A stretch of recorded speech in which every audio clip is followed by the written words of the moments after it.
2부의 2부? 2부의 2부? 2부 시작. 세 번째 노하우. 세 번째 노하우라고 할 게 있나? 요령? 내가 문제를 푸는 방법 중에 하나는 간사하게 문제 풀기. 아니야. 문학 간사하게 풀기. 아니야. 이것도 다 일단 지문을 완벽하게 이해를 해야 그게 되는 거.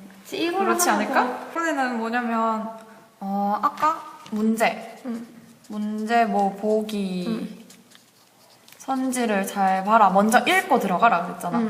근데 이번에는 어떤 거냐면 얘를 잘 봐라. 아까는 읽고 들어가면 효과를 볼 수 있다였고 이번에는 잘 봐라. 잘 봐라. 이게 무슨 말이냐면 말이 쉽지. 예를 들어볼게. 예를 들면 만약에 이런 문제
그게 그래서 나는 어떻게 하냐면 그래 그것도 방법이 있어.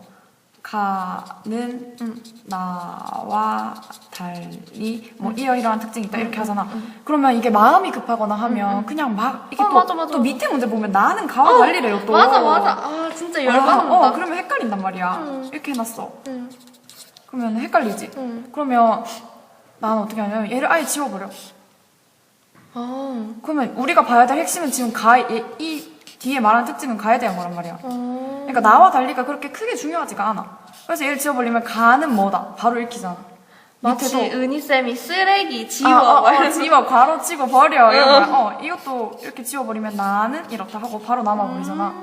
그래서 나는 이렇게 하면 눈에 바로 들어오게 되니까. 맞네. 나 이런 거 진짜 스트레스. 나 이런 거 진짜 실수. 이렇게 하면 진짜 절대 실수 안 하겠다. 이게 어디도 쓰이냐면 과탐 풀 때. 과탐이나 아니면 탐구나 이런 거에 보면 뭐 A가 B보다 크다 이것도 있지. 과탐 보면 이런 거 많이 나오잖아. 그러니? 기역, 니은, 디귿 해놓고 A가 B보다 크다 뭐 이런 거 있으면 그때도 B보다를 지워버리면 A가 크다 이렇게 나와보니까 뭐 A가 예를 들면 증발률이 더 크다? 그냥 예를 들어볼게. 증발률이 B보다 크다 하면 B를 지워버리면 A가 증발률이 크다 이렇게 나와버리니까 이런 것도 그냥 이거 뭐 이렇게 그냥 이건 모든 문제를 풀 때 적용될 수 있는 거네. 그냥 그렇지. 그렇지. 그리고 만약에 또 하나 이것도 보기를 잘 봐라 이건데 예를 들면 뭐 어떠한 방식을 통해서 이러이러한 효과를 얻고 있다. 뭐 이렇게 문제가 나오잖아. 그러면 이 앞에 이 앞에 방식은 맞을 수가 있어. 예를 들면 뭐 비유법을 사용하여 이렇게 했으면 비유법은 맞을 수도 있단 말이야. 이걸 보고 답을 체크를 했어. 뒤에 걸 안 보고. 그러면 틀릴 확률이 있어. 왜냐면 뒤에 이 효과가 다를 수가 맞는 말이 아닐 수도 있단 말이야. 비유의 방법을 사용한 건 맞는데 이 비유의 방법으로서 얻는 효과가 지문에 맞지 진짜 않으면 나 이런 거 들은 적 있어. 맞아. 진짜 헷갈려. 그래서 문제를 자기 혼자 풀 때도 이렇게 일일이 있으면 이렇게 끊어서 봤으면 이게 도움이 되더라. 그러니까 이렇게 있으면 끊어서 얘 맞고 얘 맞고 이렇게 하나씩 해보면 그렇지 이게 좋은 것 같아. 자 그러면 정리를 하면 문제와 선지를 정확하게 파악하자. 이거 아까 예시 든 거랑 똑같고 이것도 앞뒤 내용을 모두 확인해라. 여기 보면 비유의 방식으로 대상을 표현하여 대상의 외로움의 정서를 부각시키고 있다라고 했는데 이렇게 끊었어. 끊었어. 그러면 만약에 비유의 방식이 맞았잖아. 근데 이 비유의 방식으로서 얻는 효과가 대상의 외로움의 정서를 부각시키는 게 아니야. 그러면 얘는 올바른 답이 될 수가 없는 거지. 근데 진짜 이거 앞에 것만 읽고 바로 답 체크하기 진짜 쉬울 것 같아. 맞아. 마음이 급하거나 하면 더 심해진단 말이야. 또 그건 또 시간도 부족하고 그렇잖아.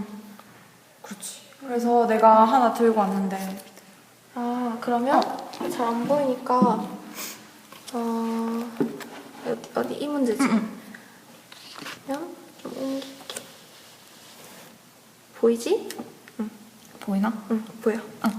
이 문제를 보면 가와 나의 공통점을 묻고 있단 말이야. 그래서 이거 보이는 것처럼 이렇게 끊었어. 중간에 다. 뭐뭐를 통하여, 뭐뭐를 통하여, 뭐를 바탕으로 이렇게 다 끊어줬어. 내가 문제를 풀면서. 그리고 이게 아까 말한 것처럼 가와 나의 공통점을 묻고 있잖아. 그래서 확인 맞나 아니면 뭐가 틀렸나. 그래서 1번을 보면 둘 다 틀렸고 2번이 정답인데 이 계절적 배경이 가는 봄이고 나는 겨울이었어. 그래서 2번이 정답이 되었는데 3번에서는 나는 틀렸대. 그러니까 뭐 가는 맞고 나는 틀려서 얘는 답이 아닌 거야. 그리고 4번은 가가 틀리고 나가 맞았어. 근데 가가 틀렸으니까 공통점이 될 수가 없지. 그래서 4번은 틀린 거고 5번은 가와 나 둘 다 틀렸어. 그래서 답이 2번이 된 거야. 그러니까 하나는 맞고 하나는 틀리고 이런 게 있기 때문에 이렇게 둘 다 확인을 해줘야 돼. 이게 이렇게 그러니까 공부할 때 이렇게 끊어서 앞뒤 다 확인하고 이게 근거 찾아가면서 얘는 맞고 얘는 틀렸다 이걸 연습해놓으면 실전에서 문제 풀 때 도움이 될 것 같아. 다음은 복합 문제. 복합 문제가 뭐야? 복합 문제가 아까처럼 가나 다 이렇게 해서 여러 개의 지문을 줘놓고 한 문제에 여러 가지 지문을 같이 연계해서 푸는 그런 문제 있지. 그럼 더 길어지겠다. 그리고 이런 문제는 수필? 고전 수필도 자주 나오고 그런 거 봤어. 고전 시 2개. 한 개도 어려운데 2개를 줘. 고전 시, 맞아. 그렇게 해놓고 고전 수필까지 넣고 하면 또 고전이면 힘들어하는 친구들도 많고. 맞아. 그렇지. 근데 그래서 나는 이런 걸 어떻게 푸냐면 내가 이렇게 가나다가 있잖아. 그러면 이 중에 내가 모르는 아예 처음 보는 셋 다 처음 볼 수도 있겠지. 하지만 설마. 그럴 때도 우리가 있어. 손시운을 배우는데. 그럴 수도 있는데 우리가 아는 것도 있잖아. 그치? 우리가 손시운을 배우는데 맞아. 배웠던 것도 있고. 그래서 만약에 내가 가를 안다. 그러면 가를 먼저 읽고 자기가 자신이 있는 거 먼저 읽어. 나는 자신이 있는 거 먼저 읽고 그러면 문제가 이렇게 지문이 많다 보면 또 문제도 많아요. 문제가 한 세 개까지 딸려오나? 3개까지만 딸려? 2개도 아니고? 3개까지? 3개까지 딸려오지. 이렇게 오면 이거 틀리면 솔직히 이거 셋 다 하나 틀리면 셋 다 모르는 거니까 셋 다 나가는 거네. 그래서 아는 걸 먼저 읽고 만약에 보면 한 문제가 이렇게 나올 거야. 뭐 가는 뭐고 나는 뭐고 다는 뭐 어떻고 가다는 어떻고 뭐 이런 식으로 나온단 말이야. 나다는 어떻고 같이 엮어서 그러면 내가 가를 확실하게 읽었어. 그러면 가가 아니잖아. 그러면 1번은 일단 지우는 거야. 그리고 나다는 아직 모르지. 근데 여기에 가랑 다를 묻고 있어. 근데 여기서 만약에 가가 또 아니잖아. 그러면 가를 지웠어. 그러면 아까 말했듯이 두 가지의 지문을 한 번에 묶어놨을 때 하나가 틀리면 그 선지는 전체 다 틀려. 답이 될 수가 없지. 그래서 얘도 날아가는 거야. 이렇게 일단 답의 범위를 좁혀놨어. 내가 아는 지문을 하나 읽어서 파악을 한 다음에 날린 거야. 그 다음에 나다 중에는 그냥 봤을 때 지문이 좀 짧거나 그래도 좀 내가 파악하기 쉬워 보이는 게 있을 거란 말이야. 뭔가 만만해 보이는 것부터. 그런 걸 먼저 해서 또 날리거나 아니면 뭐 내가 셋 다 알 수도 있는 거고 2개를 알면 가나로 해서 날리고 또 다를 마지막에 읽어서 날릴 수도 있는 거고 아니면 이런 문제가 하나 나오게 되고 뒤에 뭐 4번이라 치면 뒤에 또 이렇게 보기 해서 작품 다는 하면서 이렇게 힌트를 줄 때가 있어. 그러면 이땐 또 얘를 써먹는 거지. 얘가 힌트를 줬잖아? 그러면 내가 아는 걸 한 다음에는 나다 중에 둘 다 아리까리하다 하면 이 보기가 있는 걸로 힌트를 얻고 나서 다를 보는 거야. 그 다음에 또 날리고 나는 이렇게. 왜냐면 가나다 다 보고 나면 만약에 다 뭐 나다 모르는데 가만 읽고 하면 괜히 막 헷갈려. 막막해. 막막하고. 그래서 일단 확실히 아는 거를 확실히 파악을 한 다음에 날리고 보기로 힌트 얻고 또 날리고 또 그렇게 해서 마지막에도 나를 내가 모르는 거지만 문학 같은 경우에는 뭐 우리가 수능 볼 때 우리가 3년 동안 많은 작품을 접하긴 하겠지만 우리가 아는 지문이 나온다는 보장이 없잖아. 맞아. 그러니까 우리가 처음 본 것도 분석해내는 능력도 필요한 거고 그래서 마지막에 뭐 만약에 모르는 게 있더라 하더라도 걔도 확실하게 파악해서 만약에 나에 대한 설명, 만약에 다 날렸어. 만약에 다 틀리고 나에 대한 설명이 하나 남았다. 근데 내가 나를 모르는 거다. 그러면 이렇게 나를 체크할 수도 바로 체크할 수도 있겠지만 나머지를 내가 확실히 아니라고 확신을 한다면 근데 불안하다면 나도 확실하게 파악을 해서 내가 처음 접하는 거더라도 확실하게 파악을 해서 얘를 확인을 해줘야겠지. 아무리 처음 보는 것일지라도 우리가 다른 지문을 보면서 또 이렇게 읽는 능력을 키워왔으니까 대충 그래도 감이 오고 정서 같은 건 이렇게 읽으면 같은 사람이니까 파악이 되는 부분이 있으니까. 그렇지. 그러면 정리를 해보자면 복합 문제에 대한 팁. 복합 문제가 뭐냐면 2개 이상의 작품을 연계하여 나오는 문제 유형인데 여기에서는 내가 알고 있는 작품 혹은 쉬워 보이는 작품 그리고 아까처럼 보기로서 힌트를 주는 작품을 먼저 분석해서 확실히 틀린 것부터 지어나간다. 국어 시험 같은 데도 보면 가해서 첫 번째 소설 나오고 가해서 첫 번째 소설 나오고 이런 거 있잖아. 그런 거 같은 건 되게 길 것 같아. 그런 거 읽다 보면 진짜 맥이 빠진단 말이야. 그러면 그러니까 진짜 시험을 칠 때 몰라서 틀리는 거는 안 억울한데 하다가 문제를 이렇게 국어 문제 읽다가 졸아서 틀렸다. 그럼 진짜 빡치지. 그럴 때는 어떻게 해야 돼? 그러니까 시험 시간에 조는 친구들은 별로 없겠지만 그러니까 집중력이 약해지잖아. 맞아. 이렇게 시험지가 이만큼 있어. 그러면 막 지문이 우리 모의고사 시험지 크기도 큰데 막 여기부터 여기까지 지문이란 말이야. 맞아. 여기 문제 하나 있고. 그러면 이거를 처음에 딱 마주하면 막막하지. 일단 언제 처음부터 끝까지 다 읽어 나갈까. 그리고 만약에 이게 또 고전 소설이다. 미치지. 진짜 그러면 고전이면 뭐 말투도 이상하고 막 모르는 단어도 있고 막 그러니까 힘들단 말이야 좀. 그러니까 나는 어떻게 하냐면 이럴 때는 인물에 표시를 해. 인물? 인물.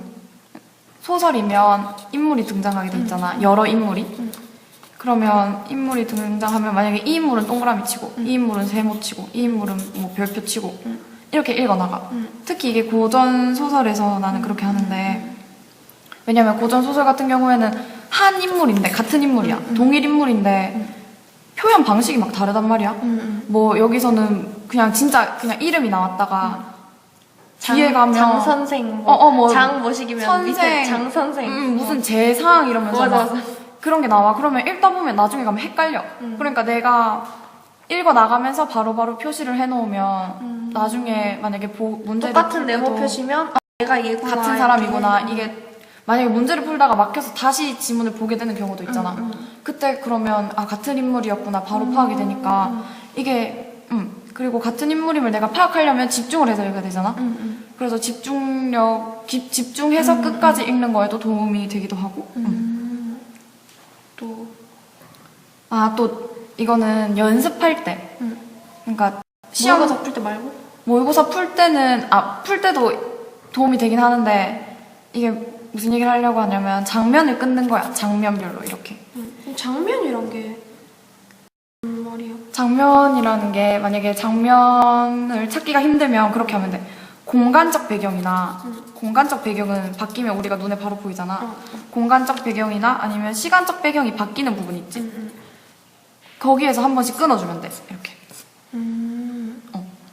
만약에 이쯤에서 한 얘기를 하고 있었어. 그러다가 뭐 장소가 바뀐 거야 여기부터. 그러면 이렇게 끊어. 근데 이게 시험 칠 때는 그냥 이렇게 끊어줄 수는 있는데 분석은 못 하잖아, 우리가 시험 치면서.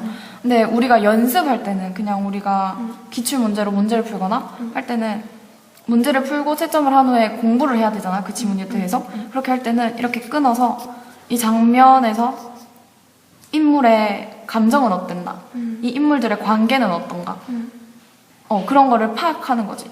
그러고 나서 나중에 이렇게 흐름을 쫙 보면 이 소설이 어떤 내용이구나, 그게 한눈에 보이게 되니까. 장면별로 따로따로 이렇게 보면서 읽을 때도 분석을 해 나가면서 연습을 하는구나. 그게 도움이 되는 것 같고, 그 다음에 소설이 아니라 문학도 문학 안에서 갈래가 있잖아. 이건 그냥 이거 방금 한 거랑 상관없는. 그냥 얘기하는 건데. 그냥 팁? 팁. 이거는 그냥 문학은 갈래별로 특징이 있잖아. 예를 들면 고전 안에서도 갈래가 여러 개로 갈리지. 뭐 고려가요, 가사, 뭐 있노 또. 뭐 있나? 기억이 안 나지? 뭐 향가 있고 뭐 이렇게 많잖아. 그러면 이거 별로 특징이 있을 거란 말이야. 만약에 경기체가 같은 경우에는 또 뭐 자랑하는 그런 내용 나온다 뭐 이런 걸로 그냥 특징을 미리 숙지해 놓으면 손쉬운 앞에 있으니까. 있으니까 그런 거 미리 숙지해 놓으면 좋은 것 같고. 그런 게 직접 도움이 되는구나. 먼저 볼 때. 근데 그거는 큰 도움이 안 되는 것 같아. 우리 내신 준비할 때처럼 시를 하나하나 꼼꼼하게 해서 그 애를 내가 외우겠다는 생각으로 하면 이게 내신은 그거를 묻는 문제니까. 그런데 우리가 모의고사나 수능을 볼 때는 우리가 모르는 지문이 나오게 돼 있단 말이야. 시나 이런 게. 걔에 대해서 미리 알아놓으면 좋긴 한데, 내가 수능 보기 전까지 우리 한국에 존재하는 모든 시를 다 분석해서 다 외워버리겠어. 이런 마음으로 하면 불가능하지. 근데 일단 그런 마음으로 공부를 시작을 하잖아. 그러면 내가 새로운 걸 접했을 때 대처하는 능력이나 내가 거기에서 분석을 해내는 능력이나 그런 건 없기 때문에 그렇게 생각해서 공부하는 것보다는 이런 식으로 그냥 지문이 나왔을 때 파악해내는 능력을 기르는 방향으로 공부를 했습니다. 어떤 시가 오더라도 내가 그걸 처음 봤더라도 내가 분석할 수 있는 힘을 길러야지 되겠다 이런 말이지. 그러면 정리를 해보면 이렇게 긴 소설을 읽을 때는 인물의 표시를 하면서 그리고 장면을 끊어가면서 특히 고전 산문 아니야. 고전 산문은 같은 인물을 여러 표현으로 나타내기 때문에 표시해두면 좋지. 그다음에 아까 말한 것처럼 갈래별 특징을 미리 알아놓으면 주제와 관련된 것들도 있기 때문에 좋은 것 같아. 그러면 이제 마지막 가은이의 문학 꼭 씹어먹기. 꼭 씹어먹기. 아그작. 이거는 아까 말한 것처럼 파악을 해내는 그런 능력을 키우는 건데, 나는 어떻게 하냐면 지문을 읽으면서 지문이 이렇게 있으면 작품 이해에 중요한 부분 있지.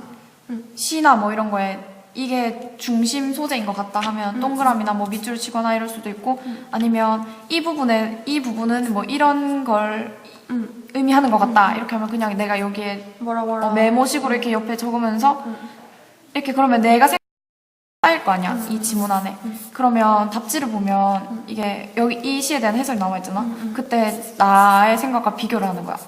그럼 답지에 그럼 다른 색깔로 옆에 뭐 적는다 이런 식으로? 그렇게 돼 있고, 그 다음에 스스로 분석하는 능력이 필요하지.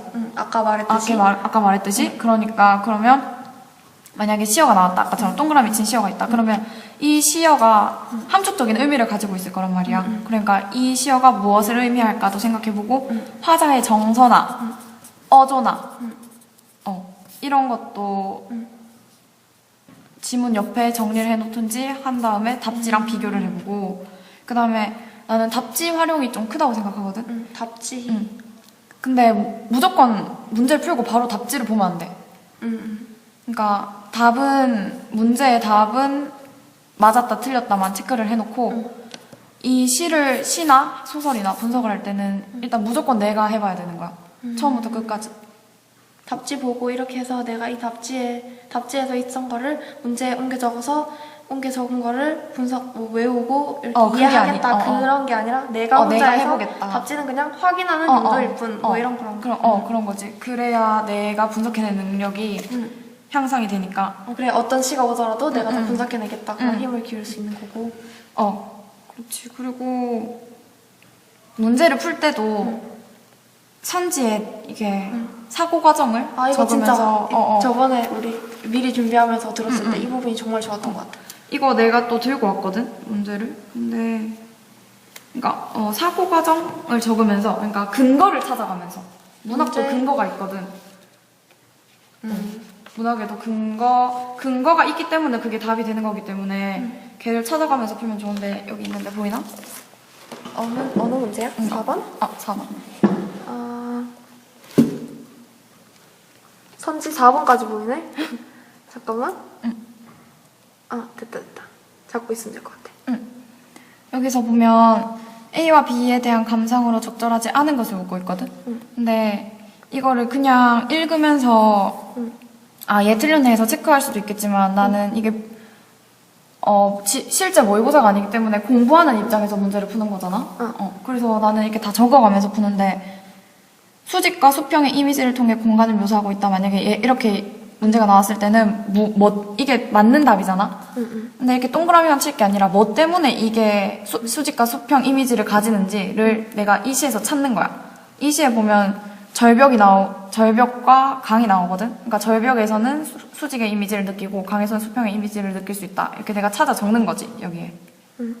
그리고 B에 보면 시각, 청각, 이미지 이것도 어디에서 나타나는지 가는 달, 혼자, 오는 이렇게 찾고 서리적 표현도 어디서 나타나는지 의지하리를 찾았고 여기에서의 대상의 처지는 의지할 곳이 없다는 처지를 나타낸다. 이렇게 적어가면서 그리고 화자가 직접 등장한다를 보면 A에는 나는, B에는 내 곳이라고 나가 이것도 맞는 거고 2번을 보면 대상에게 말을 건네는 방식 이거는 나가 아니라 B 같은데 내가 나라고 적어놨네. B에 나타난단 말이야. 그래서 2번이 틀렸다. 이런 식으로 내가 이렇게 근거를 찾아가면서 푸는 거야.